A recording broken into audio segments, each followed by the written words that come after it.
Мен Қарағанды облысы, Теміртау қаласы, Ақтау кентіндегі номер 29-шы жалпы білім беретін орта мектеп 3-ші А сынып оқушысы Талғатқызы Еркенұрман.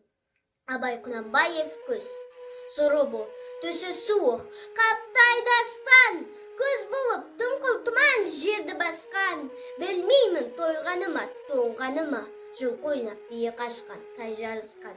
Жасу шөп, бәйшешек жоқ, бұрынғыдай, жастар күлмес, жүгірмес бала жуай, қайыршы шал кемпірдей түсі кетіп, жапырағынан айырылған ағаш қурай. Біреу малма сапсиды салып иін, салбыраңқы тартыпты жыртық киім, енесіне ертіп шуда жібін, жас қатында жыртылған жамай дүйін. Астырда қатарланып қайтса бермен, астында ақ шомшы жүр ол бір керуен. Қай ауылды көрсең де жабырқаңқы, күл-койын көрінбейді серуен.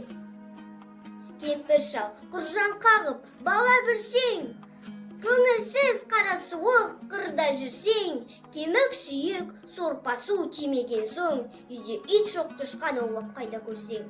Күзеу тозған, оты жоқ елдің маңы, тұман болар жел соқса шаң тозаңы, от жақпаған үйінің сұры қашып, ыстан қорыққан қазақтың құрысын заңы.